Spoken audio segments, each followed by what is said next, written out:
Hey everybody, Dave Cook, DeFranco Painting and Wallpaper. Do you want your walls to look like this? But they look like this.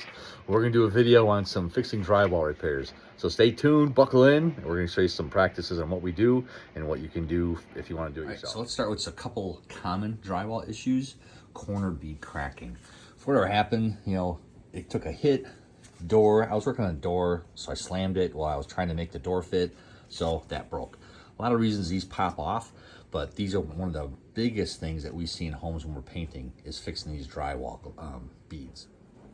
Next thing we see a lot of are these cracks. Drywall cracks happen all over the place, not just on the little corner beads. They happen a lot of times where these seams happen like this. So that's the next common one that we fix in people's homes. And then finally we have nail and screw pops. So this one's already popped out. Screw is here, it was mudded, but working on the drywall, it just popped out from stress. So that's the next one. And then the grand poobah, drywall repair where you've got a mess. This was paneling, it came off. Some places it took chunks of drywall with it. Glue is still there. Some places where the brown is, the drywall paper came off with it. So now we get the fun of going through the wall where the paint came off, the drywall came off, and there's still glue, adhesive, nail pops, drywall cracks, and taking all of this mess and turning it to this. Now this just has primer, so it still looks goofy. It's got one coat of guards on there, skim coated 3 times, painted, so that's what these, this wall used to look like that. So now we have the rest of this thing to do down here. And we've already done this wall, we've already done that back wall. So let's get into it a little bit more detail. All right, we did a video a little while ago. There's a lot of different ways you can use dustless. We have Fest tools. We use them for cabinets, but you don't have to just use them on cabinets. We use them on drywall a ton. It's just a regular rotary sander. There's some other cheaper options you can do. You can always use a regular shop vac like that, hook the hose up, kind of hold the hose next to your sander and use it. And then it's kind of a cool, if you've ever seen rainbow vacuums. Rainbow vacuums were awesome. They were really big. I'll say 60s, 70s, 80s. My mom had 2 different versions of them. Those things had a water pan in the vacuum. So when the vacuum ran, all the dirt was forced into this reservoir that had water in it. And it didn't matter if you did a whole room, it didn't matter if you did a whole house.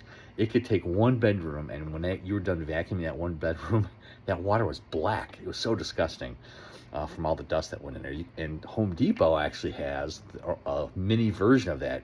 I can't remember, Bucket Buddy or Vacuum Bucket Buddy or something like that. And you get a Home Depot bucket, you get a hose, and then you get this little like a vacuum suction thing that goes on top of the 5-gallon bucket. And then when you hook it up, all that dust goes into that 5-gallon bucket. So it's a pretty affordable way to go dustless. I can't say how dustless it is. I've never used it, but it is an option versus taking sandpaper and all over the place, because sand goes everywhere with drywall dust. So once we scrape this stuff off the walls, these are our best friends right now. So with these issues on the wall, once the whole thing is scraped off, we're gonna prime everything with guards. I'll link to another video in here that talks about guards, the benefits of guards. Once it's primed, if you put a fan on it, you can put drywall mud on there probably in like 30 to 45 minutes. It works great. Then you come back, you can use like the 20-minute mud, make it yourself. The only thing is, if you got a whole wall like this that you're mudding, oh my gosh, it takes forever. So you don't want to use 45, 90, 20 to do a whole wall. Buy a bucket of pre-mixed mud. That's gonna save you so much time and effort when you go to mud this stuff. And you're gonna need drywall knives and sandpaper. So once you get everything on there, you're gonna put the primer on, scrape all this stuff off first. You're gonna prime everything. Once it's primed, then you're gonna take your, whatever you're using, if it's premix, hopefully you're using premix, and take that stuff and just start skimming the wall. So I used to use a 5-inch, 6-inch blade, depends what I have, And once it's on there, I'm literally just kind of scraping, and then just going from one end to the other and just making as much of a smooth surface as possible. You could use a bigger knife for the first run. I just use a smaller one. I think it's easier, but I'm not a professional drywall person either, so take that for what it's worth. And then once you get the first coat on there, we put a fan on it, let it dry overnight. Especially the pre-mix stuff, you're gonna have to let it dry overnight. Once that stuff dry overnight, break out the fest tool. There'll be another link in here of us showing a fest tool in action to give you an idea. I haven't done any cleanup. I sanded this wall yesterday and I primed it last night.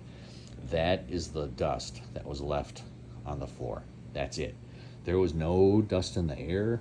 It was almost nothing.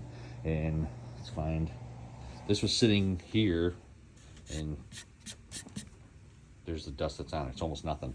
So it really does work once you're using the fest tool with the sander to make everything smooth. After you get that first coat of sanding done, come back any place where you need a second coat, float your second coat on everything. Again, put a fan on it, let it dry. It's gonna take overnight. Come back again, fest tool or sander, whatever, sand everything on the wall again. Once it's sanded, again, I had to do 3 coats, and you can still kind of see a couple blemishes are still there even after 3. There was some stuff that was hanging on this wall, so even though I re-screwed it, there's still more places that popped. And you get these bubbles. These things drive me nuts. But allegedly, if you put dish soap in there, that goes away. I'm not trying it because I'm not gonna breathe dish soap when I'm sanding walls.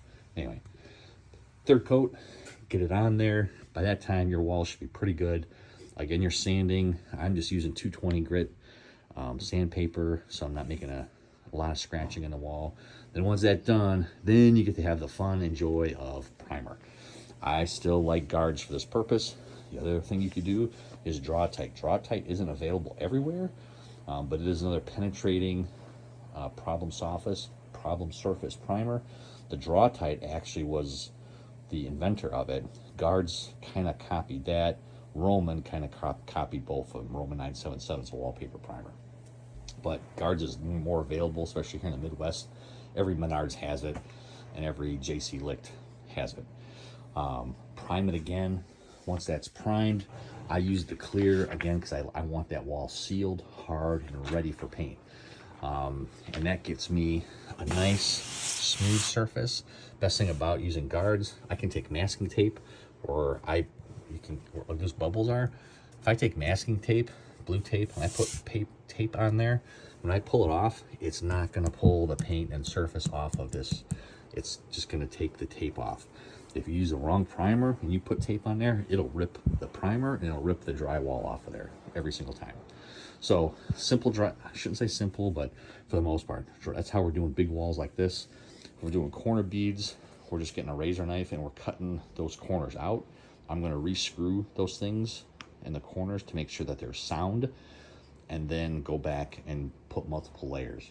If you're doing these drywall seams, same thing. We still cut that groove out, fill it in, add about 3 to 4 inches of mud on here, and then put the piece of tape on, mud it, sand it, dry it, multiple layers. And nail pops, if it's a nail, get it out, put a screw in it. If the screw's popped, the screw's not going anywhere, just for whatever reason the drywall popped, you can just mud it, prime it, paint it. So those are our quick ways on how we fix drywall, different scenarios, even in one room. Okay, so if you have other questions about it, you can let us know. Hopefully it's a quick overarching thing. I'm going to link 2 videos in here. The first one is going to be on the Festool sander on a test we did so you can see how it works. Second one will be for Guards primer, on how Guards primer over these problem areas, how that looks. Hopefully it's a help. If you have other questions, put them in the links below. Hopefully you subscribe. Love to see how we can help you. And you can also see information if you're in the greater Chicagoland area and need someone to help with this. More than happy to come out, get an estimate to help you with those things. You guys have a great day. God bless.